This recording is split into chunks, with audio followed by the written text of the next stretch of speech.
Red smoke, like the roofs of the Viking, let go. I love your wicked ways, left alone and led astray. The wrong boy's cartel, he's had a long less time, but he's doing it well with the wrong boys. This is NSR. So hello and welcome back to NSR Music. My name is Emma and today I am very excited because I am joined by the lovely Joe O'Brien from the Reytons. Hello, how are we?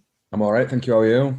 I'm very well, thank you. It's very nice to speak to you. So first up, obviously, congratulations on the release of the brand new EP. Let me get this right. May seriously have you and others around you. That's the one, yeah, that's the one. A bit of a mouthful. But congratulations. How do we feel? It's had a good response. It must feel pretty good now. It's been a whirlwind of a week, in all honesty. Like I don't think me or any of the boys really knew how well it was going to be received by people. So we're just really grateful to everyone who bought it and listened to it and enjoyed it. Yeah. 100% and on track as well this weekend for a potential top 10. I don't want to jinx it. I don't know about top 10. Top 40 would be nice. I think we never expected it. You know what I mean? It's a pipe dream for any musician, you know, especially local bands and that. So we're just really grateful, really, really glad to see people have been rallying together to kind of try and get us up there. And I'm not expecting to be topping Ariana or out like that, but you know, you can dream. You got, you know, someone's got to have it. Maybe one day. So obviously, like you say, it feels pretty amazing to get a response like that. But so, what was it like making the album during a pandemic? Like, it must be pretty weird. It were a really strange process. You know, we were on tour in Manchester, and then we got told you're not allowed to go out and see your fans and that, which was annoying for us because we always go out for a beer with everyone afterwards. And they kind of just said, that's it, the country's going on lockdown. And from that point, we didn't really have a clue as to how to gauge what was going off. We were midway through a tour, you know, and so we kind of did the only thing we knew how in that kind of moment, which was just crack on and carry on writing. So I set up a little studio home thing in the conservatory in the middle of summer. So I was sweating all the time and drunk all the time because it was the start of lockdown. That's way to go. That's it. But then now we just kept WhatsApping each other ideas. Johnny would ring me up and he'd be singing things down the phone to me and I'd be in there writing and, you know, and then when we actually got to recording, it was quite an alien experience for us because it's the first time we'd ever recorded anything without even kind of being together and playing it beforehand. So it was a strange process, but you know, it's every learning curve comes with its positives and its negatives, and I think we kind of took it in a stride to make as good as we could do with the situation we had.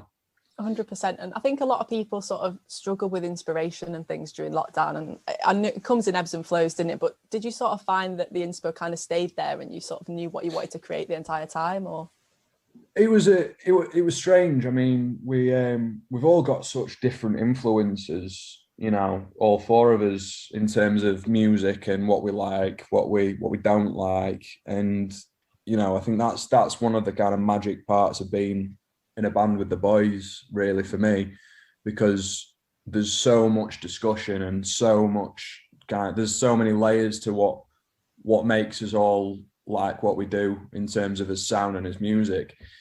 So influence wise and kind of what keeps us going, we're mainly inspired by, you know, success stories rather than actual music. So, you know, people local to us, local bands, like young up and coming bands, you know, the ones that not everyone might have heard of, that's the stuff what keeps us going. So for us, the inspiration never really changed, whether we start listening to new music or older music again, and we kind of follow those kind of ebbs and flows of when you're listening to stuff. That's something what we do, but we always have the kind of success stories in mind when we are writing and recording. I think it's such a nice way to be though, because I mean, your taste in music can change so differently over time, can't they? And I think if your creations and sort of inspiration comes from, like you say, the more storytelling side of it, you've always got something there. Like there's always a story to tell, isn't there? Yeah, this is the thing, because I think, like, especially with the way that Johnny writes and, you know, the way that his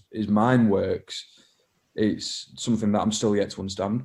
But you know, the way that he writes what he's seen or what we've seen or stories that we tell, and you know, they're all in some way relevant to the people who listen to it. So I think that the whole kind of aspect of the storyteller side of it, what he's got going on, works because it is so relatable, and I think he's very clever with the way that he writes things. So you know, I think we're in safe hands with that side of everything. But you'll drop me that tenner later for dropping that in there. Yeah. So do you have like a favourite track or a favourite lyric or anything from the EP, or even a favourite moment from when you were making the album? It's a tough question. It is a tough question. My favourite kind of moments of writing were kind of when we actually got to the studio. We've been working with a producer called David Watts. He's sensational.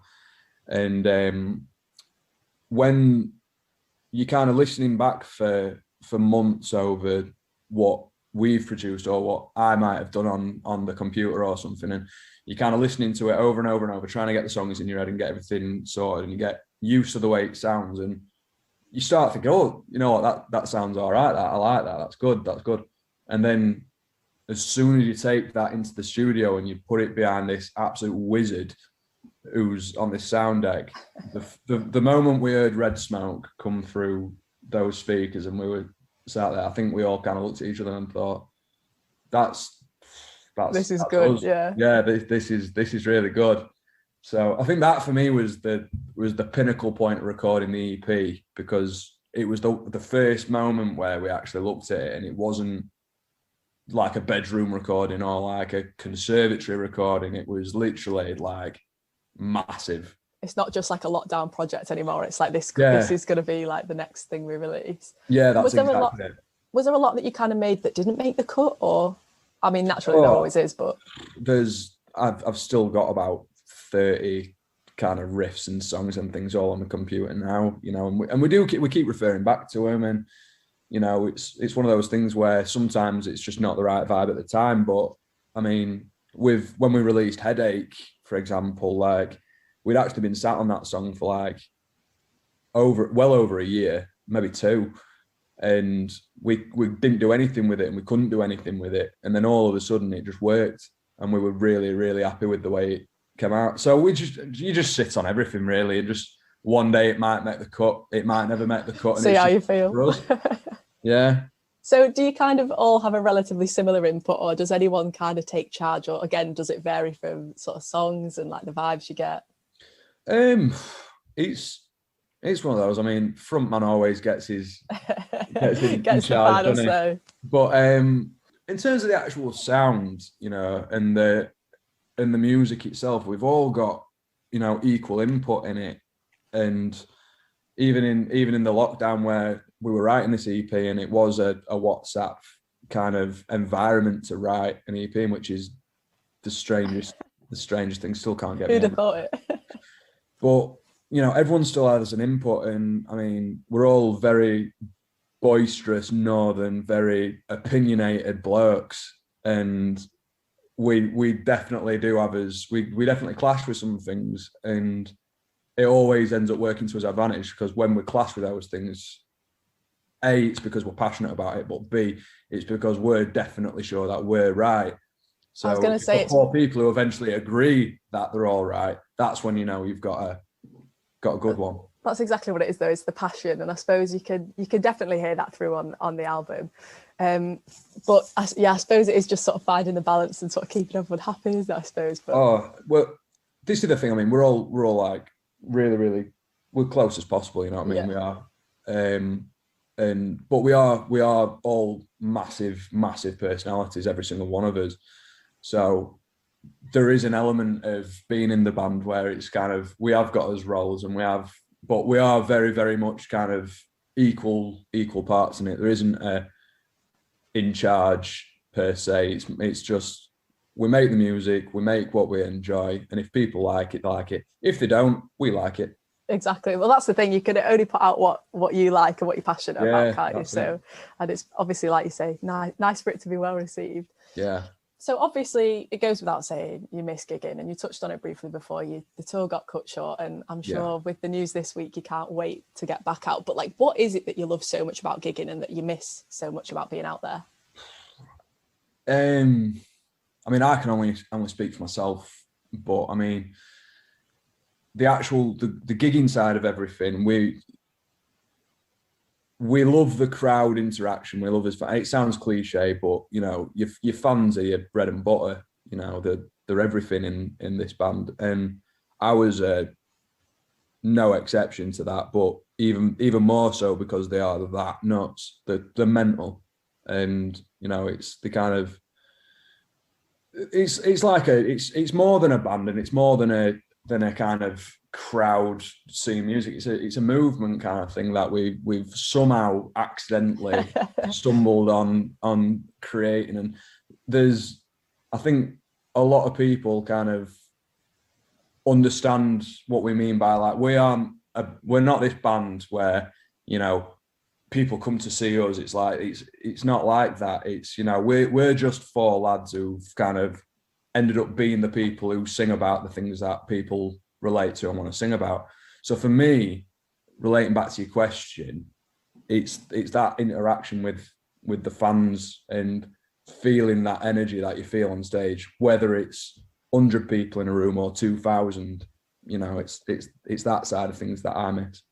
I'm sure you'll feel the same when you go to a gig. Like if a performance can sort of pull off, like it's literally just you and a few others in the room, like that's the best vibe you can give. And I remember seeing you back at Tramlines, obviously in your hometown ends of Sheffield, and it was like pretty mad. And obviously because it was hometown, it was going to be pretty crazy, but you still got that vibe of like it was just a small gig. Like you didn't feel like it was just in this big tent. Like it's bizarre. And I mean, there's been a lot of pressure on musicians and bands in the lockdown to kind of push this live streaming and, you know, kind of do this kind of, it's almost to appease the fans. And I think that it's great, you know, and I've really enjoyed it. I've watched quite a few, you know what I mean? I bought tickets for the Streets to do it, you know what I mean? Like I watched that in bed. But for us, it's not about that. It's about like having that interaction and having the crowd there and that vibe. You can't recreate that over a camera, you know, and which is why we've not done it. But it's not to say that we don't want to give the fans something to listen to and to have. That's why we've recorded the EP. We've just done it in the way that we knew, which was let's just get writing again and get back on it and just pretend like nothing's happened. I think that's a nice way to look at it, though. Like you say, it just depends which angle you come at it from. I suppose you either put your energy into making the new music or sort of like doing the live things. Well, this is it. Yeah, it's like at the end of the day, you've only got so much time in a day, haven't you? 100%. And I think all of us boys have stuck to his guns and stood by the fact that we made the right decision to kind of not do live streams in order to make sure that when we do get back, the first thing the fans see when they do see us is absolute carnage, not just like kind of, oh, we're stripped back and we're in his living room and you can watch it on Twitch or whatever it is. That's the thing, because the feeling of getting back and playing any song again is obviously exciting, but like playing the new songs must feel even sweeter, like even more excited, looking forward to it, because we've just not had it for so long. Yeah, it's mental, and I mean it's even more mental because none of us have had time to practice them. So none of us, we've not even really played these songs together. It's gonna be carnage. You know what I mean? It's gonna be carnage on stage for us. It's gonna be mental for them. Yeah, definitely one to look forward to. So if you sort of cast your mind back to obviously a few years ago when the band was sort of in its sort of earlier beginnings, at what point of it was you sort of thought like we could really make a go of this? Like this could really be something. Like where would you say that sort of hit you along the journey? I still don't think it has. No, I don't know. One of the best feelings is when you get on a stage and, like I say, it doesn't matter how many people are there, but it's when Johnny doesn't even have to sing and they're already singing it back to you. So you're just playing along to them. And that's the moment where kind of I look at it and go, bloody hell, like we're doing all right. Quite spectacular here. Like funny that 4 lads from round our way. Yeah.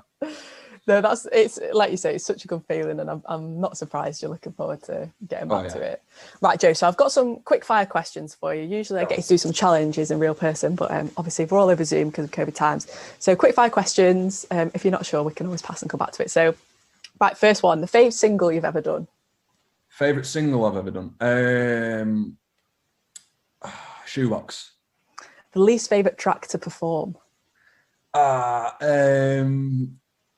K9. Who's the most annoying in the band?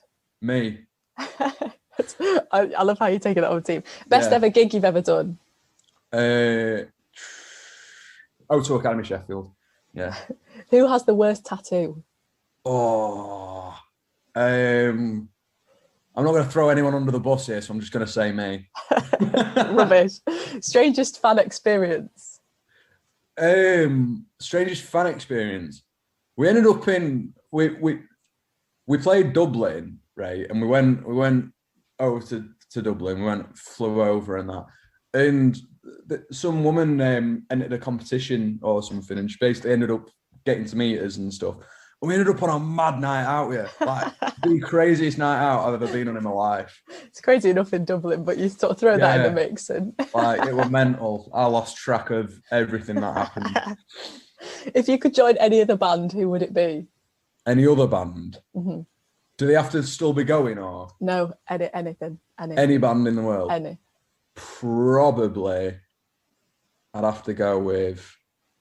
It's a hard one. Beatles, Rolling Stones. I don't know. Like, it's like anything. One of the ones who started off and 60, 70 years after they're still making money. One of those. I like that. The goals. I like it. Who's the dad of the group? Johnny. And one thing on your bucket list? We've always said if we make it, like, and I'm talking make it, we're going to have a band villa in Ibiza. That's always been to the point where we actually have we've got a printout of a similar villa in Ibiza that's stuck on the fridge in the studio. It's good to envisage the goals. Do you know what I mean? That's the goal. That's the goal. I think Lee's on the bucket list was to play T-Fest in Tickhill in Doncaster, which we did about 3 weeks into being a band. So Lee's already completed his. He was finished, yeah. Yeah, I think Jamie would like to work with Bring Me the Horizon, probably. Johnny would probably like to work with Steve Coogan, get Steve Coogan in a music video. And then for me, I'd love to play Reading and Leeds. Yes. Are you going to be there this year, do you reckon? Fingers crossed. No, I mean, it's going ahead, isn't it? Yeah, well, you never know. Going ahead. Last one, first thing you're going to do post-COVID? Oh, I'm going to go see my mum. Oh, that's cute. I like that. It's a good answer. They live ages away. So, yeah, I'll probably go and see them. And then we're going to go on tour and smash it. Like, that's the rock and roll answer. Ignore the one about going and seeing my mum. I'll take that out in the edit. It's all right. I want to hear more about this this tattoo. I feel like there's a story there. You said you didn't want to throw anyone under the bus. Who's got a bad tattoo? I don't know what it is. Oh, we've all got bad tattoos. You've all got a bad one. What's your worst one? My worst one? Probably. I've got one on my ankle that was done with a toothbrush. That's pretty ruthless. Pretty rogue.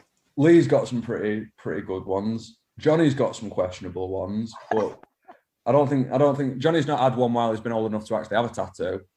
And then Jamie's got loads of questionable ones. We've all got questionable ones. Would you ever let any of the other boys tattoo you? No. You're like, not a chance. No way.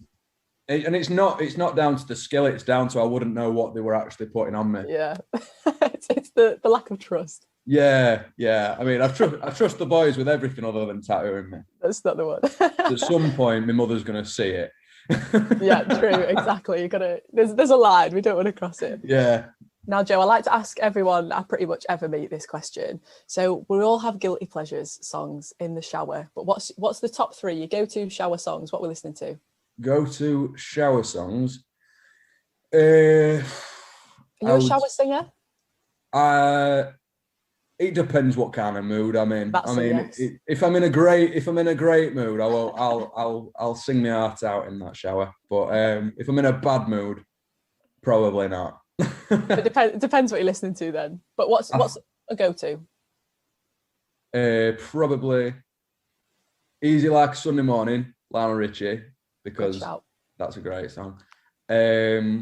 Prince, Kiss, probably by Prince, because that's a tune. And then I don't know if it classes as singing or not, but like I'm forever walking around rapping "Give Me the Loot" by Biggie Smalls. That counts 100%, definitely counts. I like it. So in the shower, you'll definitely hear me, "Give me the loot, give me the loot." Right, yeah. If you hear them, you're on a good day. Yeah. So obviously we're on Newcastle Student Radio now. So you've done gigs in Newcastle before, right? But like, sort of, have you ever spent much time in Newcastle? Yeah, well, I mean, I've been to Newcastle a few times, to be fair. My grandma's from Gateshead. Oh, okay. So it's not Newcastle, but it's basically Newcastle, isn't it? She's got the accent. So I've been to Newcastle loads, and I mean, it's one of my favourite places to tour, to be fair. Like, and I'm not kissing ass because it's Newcastle radio. Like, it's genuinely, it was one of the coolest gigs I've been to. Bought my favourite guitar in a shop in Newcastle as well, because my guitar broke in the van on the way down. Okay. So I had to buy a new one. So all the songs that are on the new EP are recorded by a guitar that I bought in Newcastle. That could be the claim to fame. We'll take that. Oh. Do you have any sort of memorable moments from gigs up here, or? Yeah, I mean, it was just the same, just the general. We went to that. It's at the North, isn't it? Mm-hmm. And we played a set in like this it was like a shop front almost. Yeah. And it were tiny, this little like kind of bar, and they just got loads of like music artwork all the walls and that, and it was just this glass fronted like little shop almost with a bar in it, and we played it, and we could only kind of see the room, which was full to the brim, but it only had about 40 people in it because no one else could fit. And it was only when we kind of turned around and looked behind us that the street was full as well behind us. We're like, oh my God, that's crazy. And then we went to some bar, and I think Tom Grennan or someone like that was in there. Oh, yeah. Jake was playing some down the road and stuff. And you just felt a bit like it was a bit of like, oh, I feel like a bit of a rock star. That's the moment. That's when it hit you. That was. Yeah, I was like, oh, Tom Grennan's over there. Nice. And what gig are you looking forward to most on tour? I'm going to guess you're going to say Sheffield, because obviously you've sold out O2 Academy in Sheffield, right? Yeah. It's got to be Chef. Like, I mean, that's always the one where kind of your mates get to come down, and, you know, friends and family, and we all have a bit of a do and that, and it's always really nice. But I mean, to be fair, you know, like, I do love being in the van and kind of dotting about, you know, city to city and that. And there's a lot of places like I've never really seen before until kind of being in the van. Like, I'd never been to Liverpool before. Oh, really? I'd never been to Scotland and places like that. And so I quite enjoy that part of the tour. So I think Sheffield for the gig, but like for actually going out on tour, I'm just looking forward to being in the van and having banter. Just having a life, forget it. Just having a life. Yeah, great. But obviously you play in Newcastle. I think it's the 1st of October, playing Riverside, so that'll be very good. So definitely get your tickets to that. But thank you very much for having a chat with me, Joe. Really appreciate it. No worries, thank you for massive good luck this weekend on the charts. I'll have everything crossed for you. Yes, thank you very much. We'll keep it all updated. But yeah, thank you very much. Thank you so much for having me. Cheers. NSR.